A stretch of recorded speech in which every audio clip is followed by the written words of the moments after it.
I get a call from this company, and they're like, "Hey, we just sold a show, and it's your show. You're gonna love this. You have to come in and meet the guys."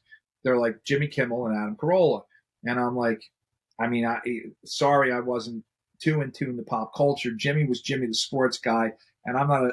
I'm even though I play football, I'm not a huge sports fan. So, not that I dislike it, but I don't spend my time, on that. So, said, okay, Jimmy Kimmel, Adam. And I knew Adam a little bit from Loveline. He was doing Loveline with Dr. Drew on MTV.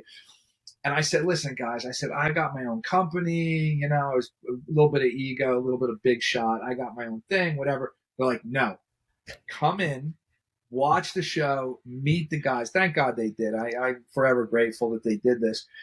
So I came in, watched the pilot, and then they walked me over to meet the guys. And as soon as I walked in the room to meet the guys, that Malcolm Gladwell book, Blink, like you can tell in a nanosecond, you can read the room. Yeah. In a nanosecond, I can tell that they're at odds. Like Jimmy and Adam don't really care for the production company, but they're stuck together because they sold it together, whatever. And I'm sort of being brought in to be the peacekeeper and the mediator, the one that's going to kind of keep them fair and thing. So anyway, so I meet them. They were cordial. It was 15 minutes. They say, yeah, we'll let you know. And I walk out. And again, I read the room. So as I'm walking out of the building, I tell the person who walked me over, I said, listen, I'm going to go to the bathroom and I'm going to show myself out and let me know what they say.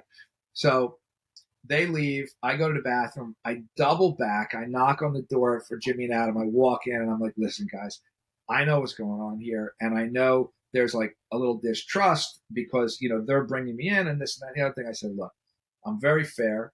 I'll sit in the middle. I'll make sure that you guys all treat each other properly and we'll make the show and have fun. So they said, all right, great. And I walked out and apparently it resonated because within 15 minutes, the person who had walked me into them calls me and goes, oh my God, I don't know what you did or what happened. They didn't know I went back in. I don't know what happened or whatever. They just called me and said, hire him now. Right. So by the way, I don't know that she'll ever see this podcast, but they don't know that story, which I don't care. It's a funny story, but that they've never heard that story. So yeah, so that was sort of, so then I started producing the Man Show with them, and we did the Man Show for 4 years, and then Jimmy got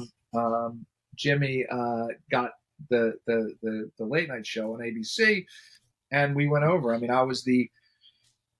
I guess I was the third hire, right? The lead EP of the Man Show, a guy named Daniel Kellison, was the second hire behind Jimmy. I was the third, and the three of us sort of, formed and shaped, and then everybody else kind of joined in, and here we are 20 years later. Right? What a great story.